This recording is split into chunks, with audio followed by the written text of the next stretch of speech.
Thanks, Rita. You're watching South East Today. Our top story tonight. A Sussex teenager who lost his limbs to sepsis, now preparing to walk again. For me, the entire time, my hands have been a lot more important to me. I want the hands to be able to be good and I can do everything, especially like cooking and eating and things like that. She died after being kept on a hospital trolley for 4 days.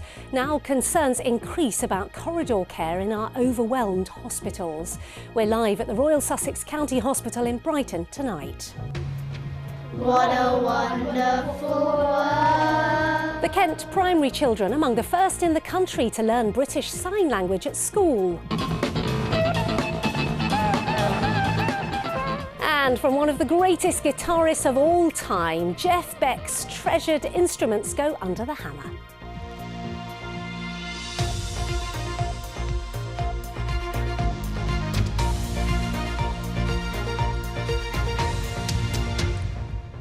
Welcome to the programme. I'm Linda Hardy. First tonight, a story of a young man dealing with incredible trauma with bravery and determination. 3 months ago, 18-year-old Hamish Wilson from Crowborough became dangerously ill with sepsis. He survived, but his life changed forever as he had to have his lower legs and hands amputated. We've been following Hamish as he begins his recovery in hospital, and we're invited to see him being fitted for new prosthetic limbs. Hamish has spoken for the first time on television to our reporter Claudia Sabasis.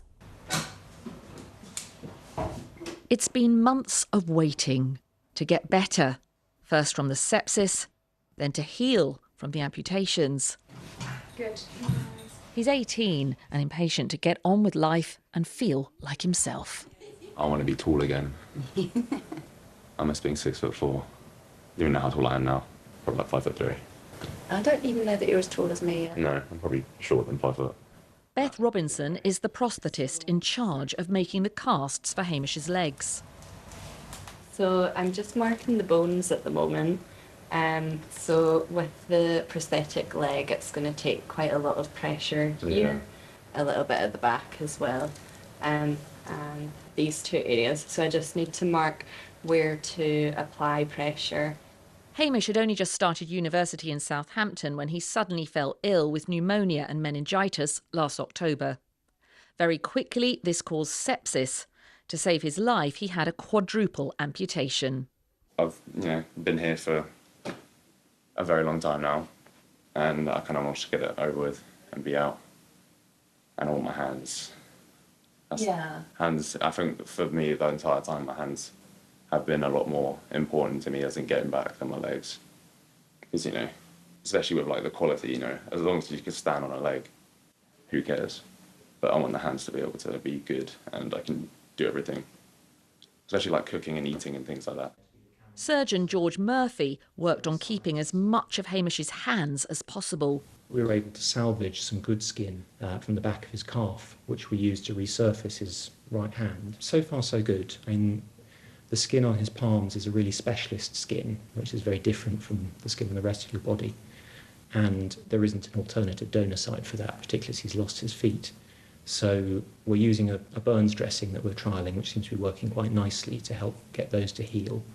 But his legs have healed beautifully, and he's doing so well now compared to even a few weeks ago before Christmas. Hamish's left leg was cast last week, and now his right will be created. Good. Right, I'll get this cling film off. I'll take this back to Crystal Palace with me, fill it with plaster, just do some little adjustments. Hamish's sister started a fundraising campaign and the community have rallied round to give him access to the best prosthetics and any adaptations to his house and car that he may need. I want to be able to run again. That'd be nice. I want to go back to uni in September. I am going back to uni in September. I don't care. I've already got, my mates have sorted out houses and stuff. And it's like, it's less with the legs, it's more with the hands. I just want to be able to do normal things again. I haven't held anything in months. Naturally, with anything like this, you're going to have moments where you feel very low, which is normal. And he'd been through quite a difficult sort of period of that. I think his prospect of being able to stand again and have a leg has really bolstered his mood.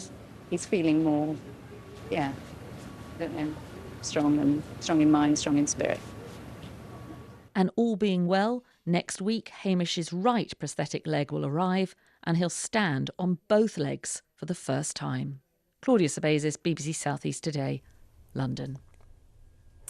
Amazing. Well, we all wish Hamish well, and we will continue to follow his progress here on South East Today and on BBC Sussex. Well, Hamish is getting the best care with the NHS, but not everyone has such a positive experience. Today, nurses have spoken out about the number of patients being treated and sometimes dying in corridors as overwhelmed hospitals struggle to cope. Our reporter Anissa Kadri has been speaking to a woman whose mother died after being kept on a hospital trolley for 4 days at the Royal Sussex County Hospital in Brighton. Mary Lamerton's family say she was a joyous person, but she died on New Year's Day on a trolley at the Royal Sussex County Hospital. As she had flu to reduce infection, she'd been placed in a side room, which her daughter Sue has described as nothing more than a glorified cupboard. More than anything, I felt helpless and upset that my mum, who'd never used the NHS apart from to have babies, didn't really... It wasn't right that someone should die in such an undignified way. A spokesperson for the hospital said they deeply regret they were unable to care for Mary with the privacy and dignity she deserved at the end of her life. They added that emergency department teams are working incredibly hard under huge pressure. Today, the Royal College of Nursing has released a report showing that stories like Mary's are playing out at hospitals across the country. One member in the South East said she was working on corridors nearly every shift and that she'd seen some harrowing cases. She said, "We're not caring for patients in the way we would like to." The report found that almost 7 in 10 nurses were delivering care in corridors, converted cupboards and even car parks on a daily basis, with up to 40 patients being treated in a single corridor, unable to access oxygen and other life-saving equipment. And more than 9 out of 10 nurses surveyed say patient safety is being compromised. What we're seeing is pressure on top of a system that is already full to overflowing for a lot of the year. So we do need urgent investment. We do need more beds in our acute sector, but we also need more capacity in social care. We need more staff. Many are having to be treated on trolleys in corridors. Dartford's Labour MP Jim Dixon and Alison Bennett, who represents Mid-Sussex for the Lib Dems, raised concerns in Parliament. That this government will not accept corridor care as normal care. We will not tolerate corridor care as being acceptable care. I do know of other people who've been left waiting in corridors. And when you're sick and ill, you need to have that staff and the confidence around you that people are going to look after you. It's clearly being run poorly and not being funded correctly. The Royal College of Nursing says it wants its findings to act as a wake-up call to Labour. Well, Anissa is live at the Royal Sussex County Hospital for us tonight. And Anissa, the pressures that nurses are facing are of course likely to continue. Yes, that's right. NHS England officials have talked about extra pressures because of winter viruses. The Royal College of Nursing says that nurses need more staff to help them on the wards, and the government, for its part, well, it says it's introducing reforms, including laying out plans to cut waiting lists. As for Sue Lamerton, who you heard from in my report, her mother Mary died here at the Royal Sussex County Hospital, waiting for a bed for days. She says she has welcomed the report from the nurses union, and it's just another snapshot of the difficulties facing our NHS. OK, Anissa in Brighton, thank you very much. 2 teenagers have been charged with the murder of a 14-year-old boy who was stabbed 25 times on a London bus. Kellyanne Bokassa, who spent time in a children's home in Deal in Kent, died shortly after being attacked last Tuesday. A 15-year-old boy and a 16-year-old boy, both from London, have been remanded in custody at a youth detention centre. An investigation into the former MP for Brighton, Kempton and Peacehaven, which stopped him from standing for re-election last summer, has been dropped. Lloyd Russell Moyle said at the time that a complaint made about his behaviour 8 years ago was vexatious and politically motivated. His Labour Party membership has been restored. New cameras to catch drivers performing illegal manoeuvres will go live next Monday at 17 locations across the Medway towns. Yellow box, no right-hand turn and no entry restrictions will be enforced with the new automatic number plate recognition cameras. The majority of respondents to a consultation were in favour of the new cameras, but some felt they were being installed by the council to make money.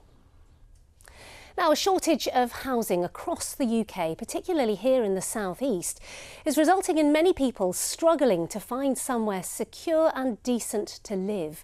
It's an issue the government has promised to address. It wants to build 1.5 million new homes over the next 5 years, with some on greenbelt land. But that has proved controversial. One council leader in Kent says currently protected landscapes will come under threat like never before, with housing targets that are too high. But for the construction industry, the extra work that's coming is a boost. Well, let's join Peter Whittlesey in Ringmer near Lewes now.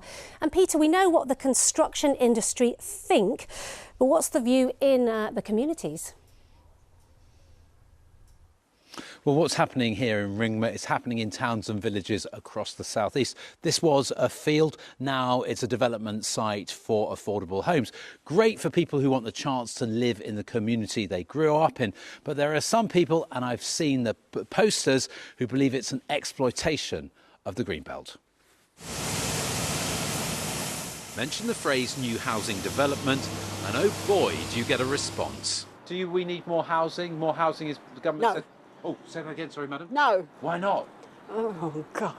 I've got adult children that need somewhere to live, and actually that's bottom line. We do need housing. No more. We've just had 200 down the bottom of our road. You can't move. It needs to be more affordable rather than new developments they're doing that are like 350, 400 grand. It's such a divisive issue because the government has significantly increased housing targets councils must meet. More than 14,000 new homes have to be built in Sussex each year. That's up 21% on the previous set target. It's a similar number in Kent. Almost 14,000 additional homes should be constructed each year, up 11%. And in Surrey, it's nearly 11,000, up 42%. Some local politicians claim protected landscapes will have to be built on to meet the new targets.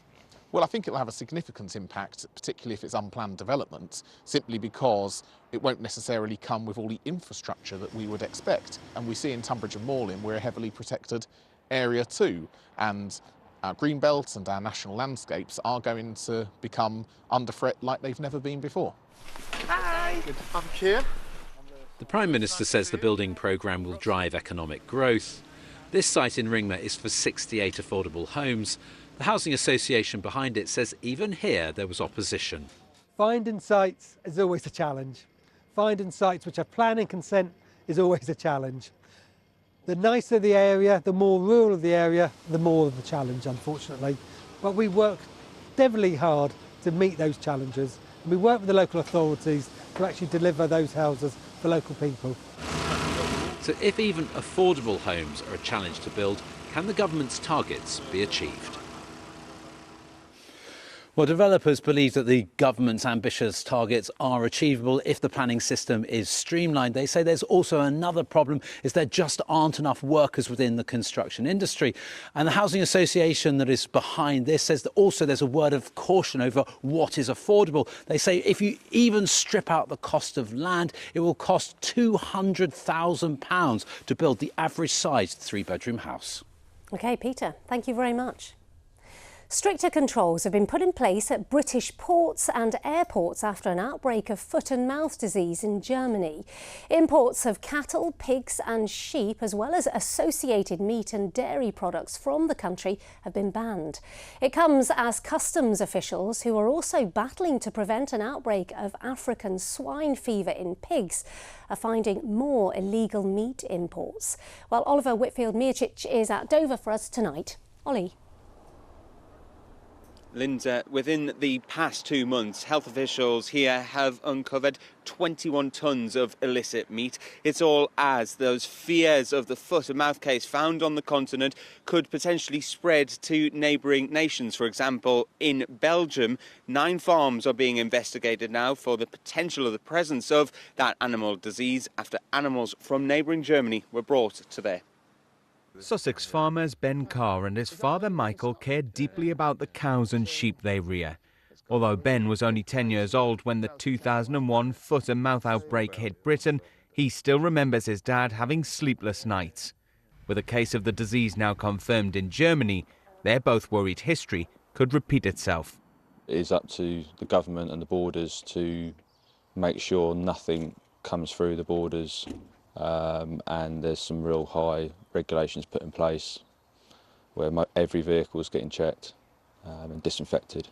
The BBC has learnt that increasing amounts of illicit meat has been found at the port of Dover in recent years. In 2022, there were 27 confiscations totalling almost 3,900 kilos. A year later, the number had jumped to 555 seizures, weighing in at 56,000 kilos. That's about as heavy as 9.5 elephants' worth of illegal meat imports. It's feared lots more goes undetected, as not every vehicle that passes through the port is checked. That comes in via white vans, it comes in the tourist lanes, via coaches sometimes, so entire 52-seater coaches with no people on, just bags and bags of pig meat or other meat in various states of decomposition. Meanwhile, lorries and heavy goods vehicles are now screened at the inland border facility 20 miles away in Ashford. It's understood that operations to detect illegal animal products have increased over the past 18 months, but the Department for Environment, Food and Rural Affairs is reluctant to reveal how much meat has been seized here in Sevington in case it undermines border security. The area's Member of Parliament, Sojan Joseph, says extra inspections are being carried out as a result of the foot and mouth outbreak near Berlin. All German trucks are calling in to get checked, and all those trucks are held in Sevington are being returned to Germany. So this situation is under very control, and there is no cases in UK at this stage. There's no need for any concern. While measures are being ramped up in response to the presence of foot and mouth on the continent, there have been previous fears biosecurity checks at the border aren't being properly funded. Farmers warn livelihoods could be ruined if their livestock is affected and are checking their animals for any signs of ill health. Over with Phil Mircic, BBC South East Today. Now it's almost 10 to 7. This is our top story tonight. A Sussex teenager who lost his limbs to sepsis is now preparing to walk again.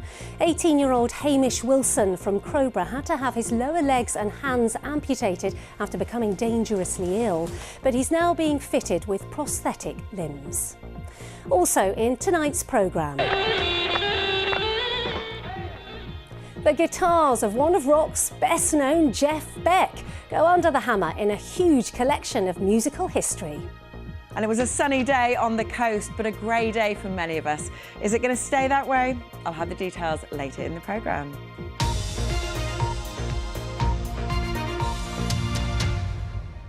Now, cast your mind back to school days, and most of us probably remember learning a bit of French. I certainly did. Mais seulement un petit peu. But children at a Kent primary school are trying something new. They're among the first in the country to be taught British Sign Language instead of a foreign language. Now, the British Deaf Association estimates that over 150,000 people across the country use BSL, which was officially recognised as a language in the UK in 2022 after the British Sign Language Act was passed. It'll be taught as a GCSE for the first time from September this year. And teachers at Castle Hill Community Primary School in Folkestone say pupils are enjoying their sign language lessons. So let me say to them, good evening, children, and well done. Leanne Rinney has our report. And I think to myself, what a wonderful world. Learning a new language has never looked so lovely or sounded quite so spectacular. All pupils here at Castle Hill Community Primary School are now learning British Sign Language as part of the curriculum instead of a foreign language. We just think we should just be having sign language just to help us all understand that even if we're deaf, nothing's different about us. And even if we sign and we're not deaf, it doesn't really matter because we're basically all the same. It's pretty easy. Every week we do this thing called Sign of the Week, an assembly. On every Monday, someone tells us a new sign and we learn it throughout the week. So yeah, it's really nice. Before I came into this school, I feel like I was the only deaf person. But when I came in and everyone starts signing, it made it easier, and it feels like I can fit in this school with sign language. So we're going to remember our greetings, how we're feeling. This is the first year British Sign Language, or BSL, is being taught as a GCSE in schools in England, and staff here hope that by the end of Year 6, students will achieve their Level 1 in BSL and can progress from there. We're a very inclusive school, and inclusion is at the heart of everything that we do. We're also fortunate enough to have a resource provision for hearing impairment, and we currently have 15 children within that provision. We've always taught sign language, and this is the next logical progression for us, purely because our children love doing it and it helps with communication. It's used by tens and thousands of deaf people in this country, so it's only right and fair that BSL should take its place alongside other languages in the UK. And there's no doubt the BSL classes will raise the profile of deafness and increase deaf awareness generally. What a wonderful world. Leanne Rinney, BBC South East Today, Folkestone. Thank you, children, and well done. On to football now, and in the Premier League, Brighton and Hove Albion play Ipswich this evening. Kick-off's at 7:30. The Seagulls are 11th in the table, but haven't won any of their last 8 Premier League games. Now, he was one of rock music's best-known guitarists, consistently ranked in Rolling Stones magazine's top 5 greatest ever. Jeff Beck played with so many huge names: Eric Clapton, David Bowie, Jimi Hendrix, to name just a few. Well, Beck died at his home in Wadhurst in East Sussex in 2023, leaving behind his huge collection of guitars, which his family have now decided to let go. They'll be auctioned at Christie's in London, and Ian Palmer has been to look at the lots. Born in 1944, Beck died 2 years ago at his home in Sussex. Inside was a treasure trove of musical instruments. If you've ever wondered how many guitars a rock legend needs, it's 90, and they're all up for sale at Christie's in London. Tell me about the Oxblood guitar. It's a guitar that originally was actually not an Oxblood, it was a gold top. Fans will know it from the cover of his debut solo instrumental album, Blow by Blow, released in 1975, recorded with George Martin. He used it for the encore at the end of David Bowie's final performance as Ziggy Stardust in July 1973. Jeff Beck came to prominence with the Yardbirds. He stayed with the blues-based band for less than 2 years. After that, he worked with everybody in 20th century music. Beck played on Tina Turner's album Private Dancer. She said, "How much should I pay you?" Beck said, "Don't pay me, just sign my guitar." British rock and roll guitar has, and rock and roll music has always been associated with blues, African-American blues music. And that's a very important aspect of it. But an aspect that should never be overlooked is rockabilly music. He was also a pioneer of electronica. This guitar will be the last to be sold. The hammer price of this instrument will be given to Folly Wildlife Rescue near Tunbridge Wells. Beck and his wife Sandra were patrons of the charity. It's a guitar that was signed by all the performers at the May 2023 Jeff Beck tribute concert organised by Eric Clapton at the Royal Albert Hall. And so this is a moment in time of that tribute, and it's really special. It's a Jeff Beck signature Stratocaster as well, and we've got everyone from Rod Stewart, Ronnie Wood from the Jeff Beck group, to Eric Clapton, Billy Gibbons, Kirk Hammett and Johnny Depp. You can see the guitars for yourself at the auction house in London. Ian Palmer, BBC South East Today, Christie's in London.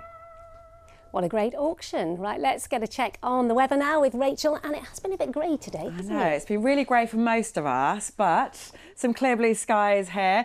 If you were lucky enough to be along the coast today, we actually saw a lot more sunshine than we were expecting. For the rest of us, though, this was the picture. Lots of low cloud around, quite a damp and a cold picture for many of us. Now, that sunshine not doing much for the temperatures. Now, the winds have gone from a much milder southwesterly to a chillier southeasterly. So today, highs of around 8 degrees. Tonight, we hover around freezing, and it gives us a cold start to the day for tomorrow. Now, lots of cloud around, but fingers crossed by the afternoon, you might just see some sunshine, but certainly a misty and a murky start to the day. Now, the reason for that, we've got high pressure firmly in control of our weather. Lots of cloud around, and also where you see those clearer skies with those lighter winds. Once again, we're expecting some dense mist and fog patches, lots of low cloud around, and a cold night too. So overnight temperatures hovering of around 1 or 2 degrees. So it's a cold and misty, murky start to the day. And of course, that mist and fog slow to clear by the time that we get to the afternoon, where you do see the best of any sunshine. It's not doing too much for the temperatures. They're reaching highs there of around 6 or 7 degrees, but certainly a more pleasant feeling afternoon. Now, colder still as we go from Friday over into Saturday. Temperatures dropping below freezing. We've got lows of -1 or -2 degrees. Lots of low cloud around, and also we're expecting some dense mist and fog patches, maybe even some freezing fog as well. And once again, that's going to be slow to clear during the first part of Saturday.